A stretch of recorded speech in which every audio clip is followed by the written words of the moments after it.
사무엘하 10장 9절부터 19절 말씀 마음을 집중하시고 함께 읽어보십니다.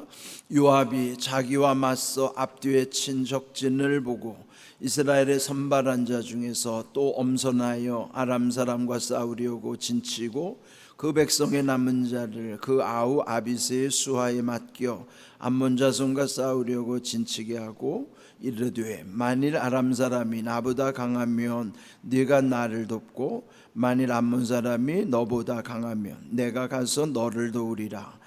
너는 담대하라. 우리가 우리 백성과 우리 하나님의 성읍들을 위하여 담대히 하자. 여호와께서 선히 여기시는 대로 행하시기를 원하노라 하고 요압과 그와 함께한 백성이 아람 사람을 대항하여 싸우려고 나아가니 그들이 그 앞에서 도망하고 암몬 사손은 아람 사람이 도망함을 보고 그들도 아비새 앞에서 도망하여 성읍으로 들어간지라. 요압이 암몬 자손을 떠나 예루살렘으로 돌아가니라.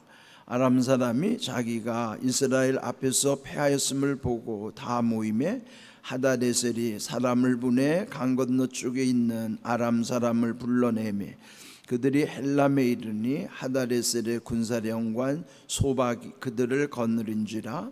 어떤 사람이 다윗에게 알림해 그가 온 이스라엘을 모으고 요단을 건너 헬람에 이르매 아람 사람들이 다윗을 향하여 진을 치고 더불어 싸우더니 아람 사람이 이스라엘 앞에서 도망한지라.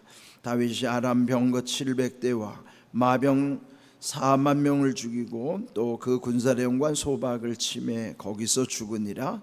하다레셀에게 속한 왕들이 자기가 이스라엘 앞에서 패함을 보고 이스라엘과 화친하고 섬기니 그러므로 아람 사람들이 두려워하여 다시는 암몬 자손을 돕지 아니하니라. 아멘. 사무엘하 9장과 10장은 그 상황은 조금 다르다 할지라도 큰 흐름에서는 거기에 다르지 않은 부분이 있어요. 이제 앞서 보았던 9장에서는 다윗이 무비보셋, 그 무비보셋이라 하면은 다윗의 아주 가장 친한 친구 요나단의 아들이라고 그랬죠. 그런데 이미 요나단은 죽었고 그리고 그 요나단과 맺은 약속대로 그 요나단의 집을 이제 살펴주기 위해서, 그래서 이 9장 1절을 보면은 그 사울 가문에 혹시 남은 사람이 있느냐, 그 남은 사람을 찾고 그 사람에게 은총을 베풀리라. 그래서 그 무비보셋을 찾았어요. 두려워하는 무비보셋에게 무서워하지 말라 그러면서 그에게 은혜를 베풀었던 것이죠. 그 아버지 요나단과 맺은 대로 그 약속대로 그를 아주 선대하는 거예요. 그리고 한 상에서 밥을 먹게 하고 자식처럼 여기며 또 사울 가문의 그 재산을 그 무비보셋에게 다 준 것이죠. 그러니까 무비보셋이 얼마나 큰 은혜를 입었습니까? 누구 덕분이에요? 아버지 덕분이에요. 무비보셋은 자기가 그렇게 은혜를 받을 만한 아무런 자격도 없어요. 다만 아버지 요나단 덕분에 무비보셋은 큰 은총을 받은 거죠. 자, 근데 10장에도 보면요, 그 암몬의 왕이 이제 그 나하스라는 왕이 죽은 다음에 그 아들 한운이 이어받은 것이죠. 그러면서 그 한운에게도 말하기를 내가 너희 아버지에게 은혜를 받았으니 예전에 나에게 베푼 은혜로 인하여 나도 그 아들 한운에게 은총을 베풀겠다라고 조문사신을 보내잖아요. 그런데 밑에 참모들이 그걸 이제 의심하게 만든 거예요. 다윗이 왜 조문사신을 보내겠는가? 우리나라를 염탐하여 쳐들어오기 위한 것이다. 그래서 오히려 조문사신들을 수염을 자르고 또 옷을 중동볼기까지 다 잘라서 아주 모욕을 주고 그 수치스럽게 돌려보낸 것이죠. 자, 이 한운도 사실은 그 다윗이 은총을 베풀려고 했던 거예요. 왜 다윗이 그 한운에게 은총을 베풀려고 그랬죠? 그의 아버지 나하스와의 관계 때문이죠. 그러면 그 한운이 그렇게 은총을 받을 수 있는 자격도 아버지 덕분이죠. 둘 다 무비보셋이나 한운이나 공통점이 뭐예요? 아버지 덕분에 다윗으로부터 은총을 받을 수 있는 기회가 있었던 거예요. 근데 반응이 달라요. 무비보셋은 그것을 정말 겸손히 기쁜 마음으로 받아들였지만은 한우는 도리어 은혜를 뒤집어 버렸어요. 자, 이게 무슨 뜻일까요? 자, 다 아버지 덕분이라는 거는 우리가 흔히 말할 때 조상 덕본다 그러죠. 믿지 않는 사람들은. 근데 믿음의 혈통 중에도 보면은 부모님이 자녀들을 위해서 기도하면서 하나님께 심어놓은 것이 사실 헛되지 않아요. 그러면은 이제 후대가 누리는 복은 사실은 선대가 뿌려놓은 것 때문에 사실은 자기의 공로 없어요. 다만 그 위에 부모님 덕분에 자식 그 가문이 잘 되는 것을 사실 우리 주변에서도 봅니다. 또 그렇게 고백하는 사람도 있어요. 사실 우리가 한 건 없는데 우리 부모님 덕분에, 우리 부모님이 이렇게 하나님 앞에 이렇게 심어놓은 덕분에 우리가 이렇게 은혜를 입고 이렇게 복을 받고 삽니다. 그렇게 간증하는 사람들도 많죠. 그렇다면 물론 우리가 하나님 앞에 무슨 자격이 있어서 은혜 받는 건 아니에요. 은혜는 자격으로 주시는 게 아니라 하나님이 일방적으로 우리에게 주시는 것이죠. 자, 그렇더라도 이런 특별한 경우, 지금 9장과 10장에서의 공통점은 아버지 덕분에 그 자녀가 복을 받는 경우라 말이에요.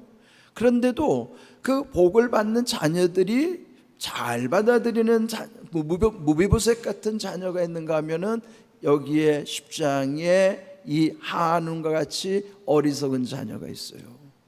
그러니까 결국은 그거를 뒤집어 버리니까 결국 어떻게 됐습니까? 오늘 읽은 거는 이제는 전쟁이 일어난 거예요.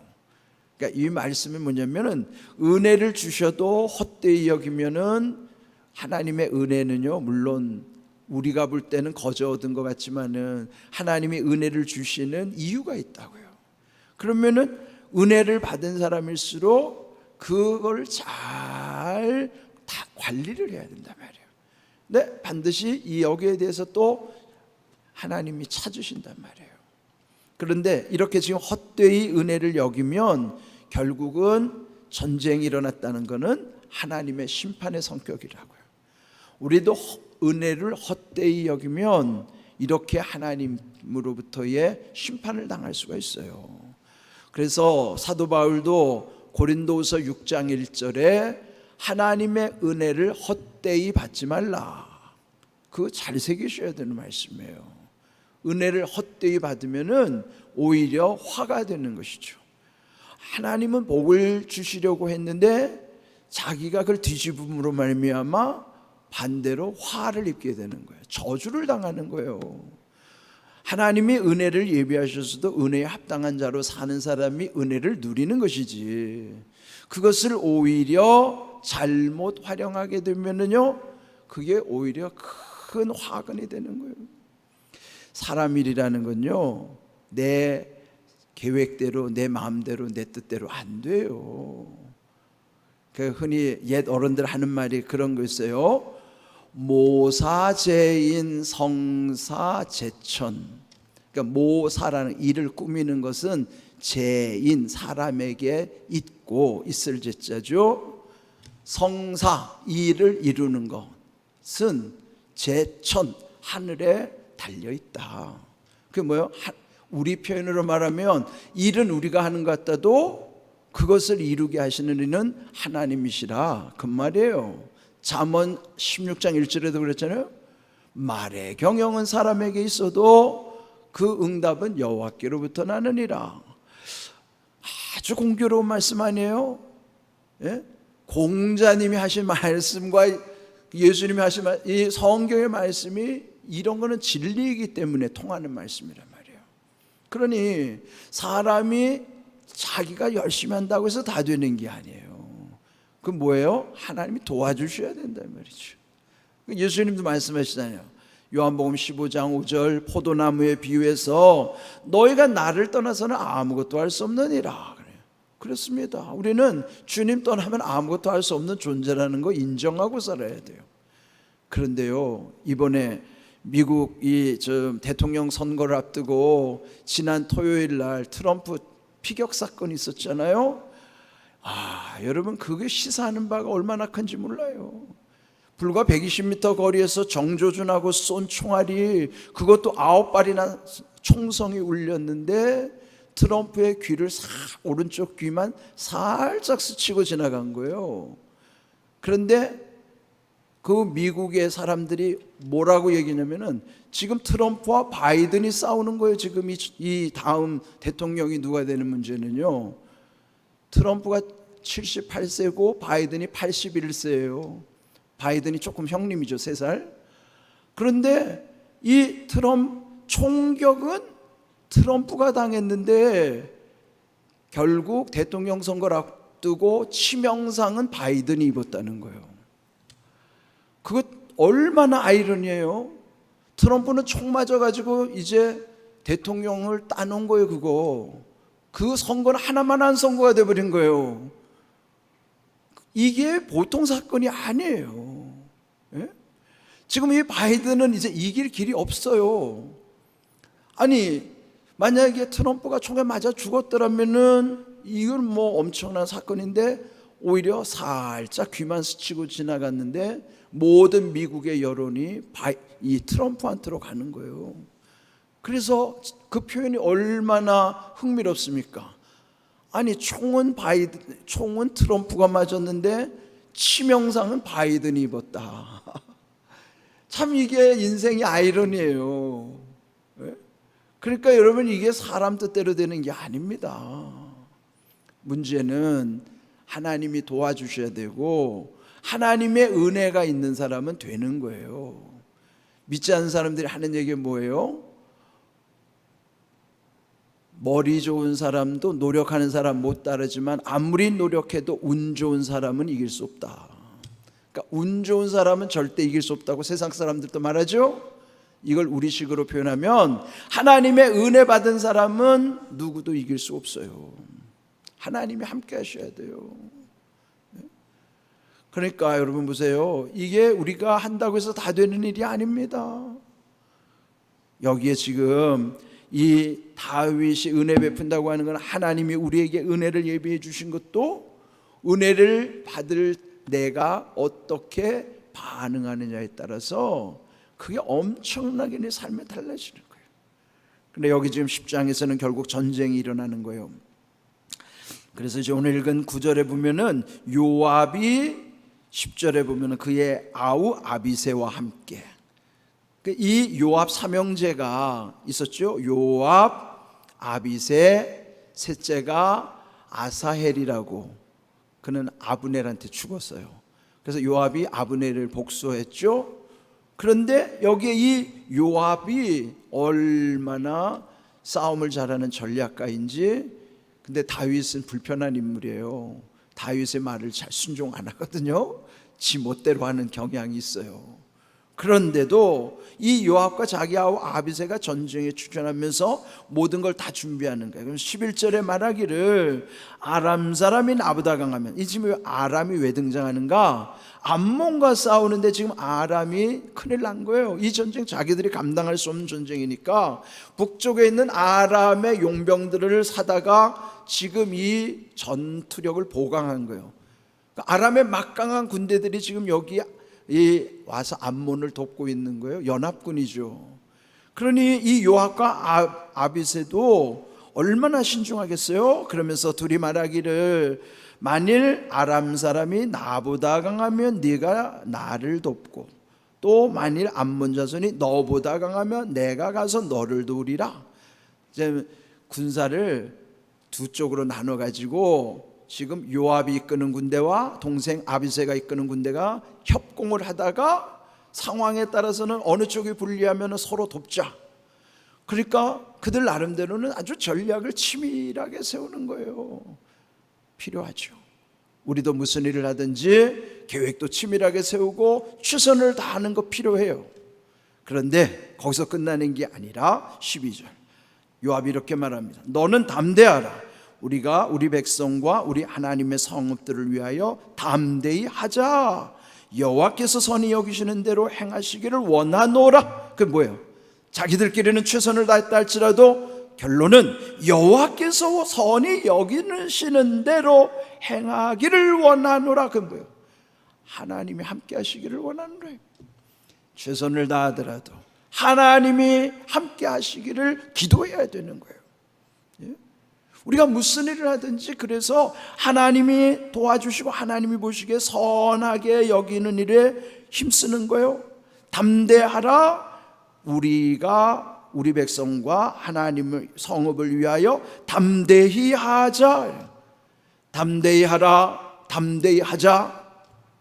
담대히 하라는 명령이지만 담대히 하자는 권유란 말이에요.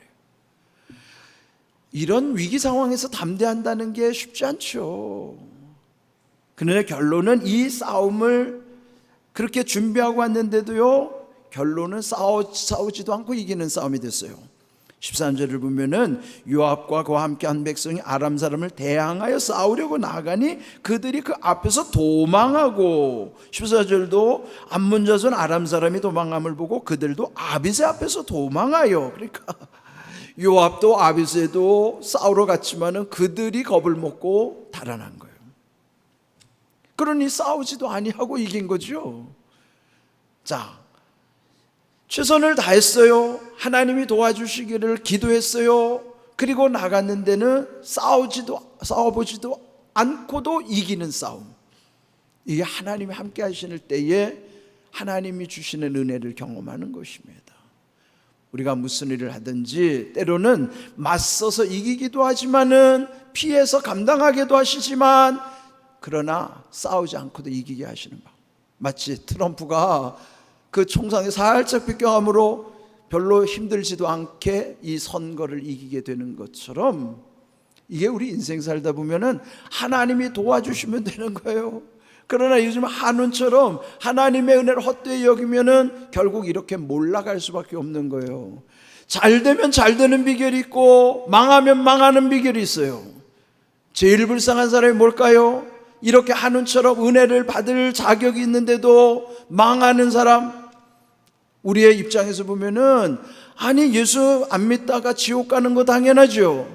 그런데 교회는 열심히 다니면서 지옥 가는 사람이 제일 불쌍한 거란 말이에요. 이게 그 뭐예요? 제대로 안 믿는 사람이 제일 불쌍하단 말이죠. 그러니까 믿되 제대로 믿고 정말 확실히 믿는 사람 되어야 된단 말이죠. 그런데 여기서 담대하자, 담대하라, 담대히 하자라고 그랬는데요, 예수님도 요한복음 16장 33절 이렇게 말씀하시죠. 한번 읽어보겠습니다.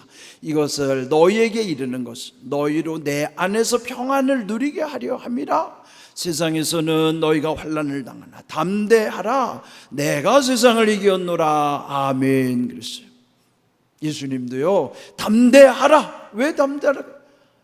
담대하라고 말씀하시는 예수님이 세상을 이기셨기 때문에 주님 안에 살아가는 우리에게도 이미 주님이 이겨놓으신 세상을 앞에서 담대하라는 거예요. 쫄지 말고 위축 빠지고 두려워하지 말란 말이죠. 왜 그렇게 했는가? 평안을 누리게 하기 위해서 그랬다는 거예요. 평안을 누리지 못하는 이유는 뭐예요? 불안하면 평안을 누릴 수 없어요. 그러니 불안이 변하여 평안함으로, 두려움이 변하여 담대함으로. 그건 뭐예요?